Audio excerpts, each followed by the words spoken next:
নাগরিকদের একেবারে হাতের নাগালে অ্যালকোহলিক বেভারেজ পৌঁছে দেওয়ার জন্যে প্রভিন্সিয়াল গভর্নমেন্টের যে সিদ্ধান্তটি ছিল সেই সিদ্ধান্তটি কার্যকর করার ক্ষেত্রে ডাগ ফোর্ডের কনজারভেটিভ সরকার আর অপেক্ষা করতে পারছেন না।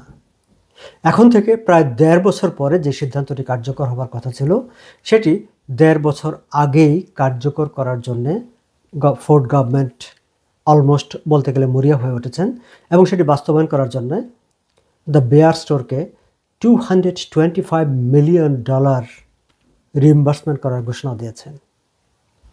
দর্শক, আপনারা নিশ্চয়ই ইতিমধ্যে খবরটি জেনে গিয়েছেন, কারণ ডাগ ফোর্ড, অন্টারিওর প্রিমিয়ার, গতকাল শুক্রবার ইটোবিকোতে সাংবাদিক সম্মেলন করে এই বিষয়ে তার পরিকল্পনা সিদ্ধান্তের কথা জানিয়ে দিয়েছেন।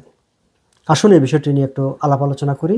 আমরা একটু নজর দিই যে আসলে ডাগ ফোর্ড অ্যালকোহল বেভারেজ নিয়ে কি করতে যাচ্ছেন। আপনাদের নিশ্চয় মনে আছে যে গত নির্বাচনের আগে প্রিমিয়ার ডাগ ফোর্ড বিভিন্ন স্থানে গিয়ে সমাবেশে বক্তৃতা করার সময় তিনি বলতেন, আমি যেখানেই যাই সেখানেই কেবল শুনি বাকে বিয়ার, বাকে বিয়ার, $1 বিয়ার চাই, $1 বিয়ার চাই। সে সময় কানাডার একজন সাংবাদিক অবশ্য টুইটারে মজা করে এটি নিয়ে একটা পোস্ট দিতে গিয়ে বলেছিলেন, ডাগ ফোর্ড যেখানে যান তিনি নাকি শুনতে পান বাকে বিয়ার, বাকে বিয়ার। প্রশ্ন হচ্ছে তিনি আসলে যান কোথায়, কোন জায়গায় যান যেখানে সব লোক শুধু একটা $1 বিয়ারই চায়, আর কিছু চায় না। এনিওয়ে দর্শক, সেটি ফান পার্ট, বাট যেই বাস্তবতা হচ্ছে যে গতকালই ডাগ ফোর্ড ঘোষণা করেছেন আগামী 1 অগাস্ট থেকে প্রভিন্সের 450টি লাইসেন্সড গ্রোসারি স্টোরে, এই গ্রোসারি স্টোরগুলোর অলরেডি অ্যালকোহল বিক্রি করার লাইসেন্স আছে। দর্শক, আপনারা নিশ্চয়ই জানেন যে অন্টারিওতে লাইসেন্স বিক্রি করার জন্য অ্যালকোহল বিক্রি করার জন্য লাইসেন্স নিতে হয়। সো যেসব গ্রোসারি স্টোরগুলোর লাইসেন্স আছে তারা আগামী 1 অগাস্ট থেকে 1 অগাস্ট থেকেই তারা গ্রোসারি স্টোরগুলোতে ওয়াইন, বিয়ার এবং অ্যালকোহলিক বেভারেজ তারা সেল করতে পারবে। স্বল্প মানে ছোট packet ready to drink beverage তারা বিক্রি করতে পারবে, এমনকি লার্জ প্যাক মানে 30টির প্যাকেট পর্যন্ত তারা বিক্রি করতে পারবে। সেপ্টেম্বরের 5 তারিখের পর থেকে সব কনভেনিয়েন্স স্টোর তারা এই বিক্রির নেটওয়ার্কের আওতায় চলে আসবে। আর অক্টোবরের 31 তারিখের পর থেকে অল গ্রোসারি স্টোর। এখন 1 আগস্ট থেকে 450 গ্রোসারি স্টোর অ্যালকোহলিক বেভারেজ বিক্রি করবে, কিন্তু তখন অল মানে কানাডা অন্টারিওর যত কনভেনিয়েন্স স্টোর আছে, যত গ্রোসারি স্টোর আছে, তারা সবাই এগুলো বিক্রি করতে পারবে বা তাদেরকে বিক্রি করার সুযোগ দেওয়া হবে। এবং এই যে মানে এখন থেকে 1.5 বছর পরে যেটি শুরু হওয়ার কথা তার আগে বাস্তবায়ন করার ক্ষেত্রে মানে তার 1.5 বছর আগে থেকেই স্টোরগুলো তাদের কনভেনিয়েন্স স্টোরে কিংবা গ্রোসারি স্টোরে ওয়াইন বিক্রি করবে। এই যে তাদের প্রস্তুতি, ইনভেস্টমেন্ট, সেই জন্য প্রভিন্সিয়াল গভর্নমেন্ট $225 তারা দিচ্ছে দ্য বেয়ার স্টোরকে। আপনারা নিশ্চয়ই জানেন যে দ্য বেয়ার স্টোর হচ্ছে একমাত্র অথরিটি যারা পুরো অন্টারিওতে বেয়ার ডিস্ট্রিবিউশন, সেল বা এই কাজগুলো করে। আর এলসিবিউ হচ্ছে ওয়াইন মানে সেল এবং হোলসেলের দায়িত্বপ্রাপ্ত। সো দ্য বেয়ার স্টোরের সঙ্গে তাদের যে অ্যাগ্রিমেন্ট হয়েছে প্রভিন্সিয়াল গভর্নমেন্টের, সেই চুক্তি অনুসারে $225 মিলিয়ন তারা দেবে। কেন দেবে? ওয়াইন এবং বেয়ার সেটি যাতে মানে নাগরিকদের একেবারে হাতের নাগালে দোরগোড়ায় পৌঁছে দেওয়া যায় এবং সেই প্রক্রিয়াটি 1.5 বছর আগে শুরু করা যায় সেই জন্যে। এনিওয়ে, এই বিষয়টি নিয়ে আপনাদের কি মতামত দর্শক? আপনাদের ভাবনা প্রতিক্রিয়া কি? নিশ্চয়ই কমেন্ট বক্সে জানাবেন। তবে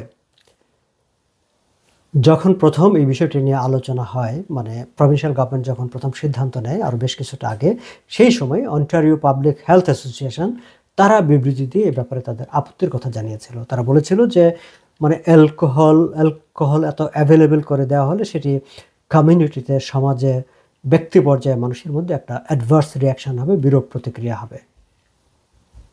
গতকালকে ডাগ ফোর্ড যখন সাংবাদিক সম্মেলন করে এইসব ঘোষণা দিলেন, তার পরপরই the centre for addiction and mental health নামে একটি বেশ বড়সড় অ্যাডভোকেসি অর্গানাইজেশন সহ আরও অনেকগুলো অ্যাডভোকেসি অর্গানাইজেশন যারা ডোমেস্টিক ভায়োলেন্স নিয়ে কাজ করে, যারা মেন্টাল হেলথ নিয়ে কাজ করে, তারা বিবৃতি দিয়ে এই ব্যাপারে তাদের বিরক্তি প্রকাশ করেছে। তারা বলছে যে অ্যালকোহল অ্যাভেলেবিলিটির কারণে ডোমেস্টিক ভায়োলেন্স বেড়ে যাবে। এমনিতেই এখন কেবলমাত্র অন্টারিও না, পুরো কানাডাতেই ডোমেস্টিক ভায়োলেন্সটা নিয়ে বেশ রাজনৈতিক অঙ্গনেও কথাবার্তা হচ্ছে। আপনাদের নিশ্চয়ই খেয়াল আছে, কয়েকদিন আগে এনডিপির একজন এমপি প্রভিন্সিয়াল পার্লামেন্টে একটি বিল এনেছিলেন এবং সেটি ডার্টফোর্ডের কনজারভেটিভ পার্টি সেটার বিপক্ষে অবস্থান নিয়েছিল যে ডোমেস্টিক ভায়োলেন্সকে কানাডাতে একটা মানে ইম্পর্টেন্স দিয়ে একটা ঘোষণা দেওয়ার জন্য। হাউস অফ কমন্সে ফেডারেল পার্লামেন্টে ডোমেস্টিক ভায়োলেন্স নিয়ে কথাবার্তা হয়েছে। পুরো কানাডাতে এখন ডোমেস্টিক ভায়োলেন্স নিয়ে ইন্টিমেট পার্টনার্স ভায়োলেন্স, যাদের মানে সম্পর্কিত তারা যে মানে সেই এগুলো নিয়ে বেশ উদ্বেগের মধ্যে আছে পুরো কানাডা। সেই কথাগুলো মনে করে দিয়ে অ্যাডভোকেটরা বলছেন, যারা মেন্টাল হেলথ নিয়ে কাজ করেন তারা বলছেন যে এই অ্যালকোহল অ্যাভেলেবিলিটিটা মেন্টাল হেলথ ইস্যুটাকে আবার বড় করে তুলবে, ডোমেস্টিক ভায়োলেন্সটাকে বাড়িয়ে দেবে। আরও একটি যেটি করবে সেটা হচ্ছে ড্রাঙ্ক ড্রাইভিংয়ের পরিমাণ বেড়ে যাবে। দর্শক, আমি এর আগে একটি ভিডিওতে আলোচনা করেছিলাম যে অন্টারিও প্রভিন্সিয়াল পুলিশ তারা জানিয়েছে যে এই অন্টারিওতে ড্রাঙ্ক ড্রাইভ, বেপরোয়া গাড়ির ইম্পেয়ার ড্রাইভিং যেটাকে বলা হয়, বেপরোয়া গাড়ি চলাচল কী পরিমাণে বেড়ে গেছে এবং বেপরোয়া গাড়ি চলাচলের কারণে মানে মানুষের মৃত্যুর পরিমাণও আশঙ্কাজনকভাবে বেড়ে গেছে।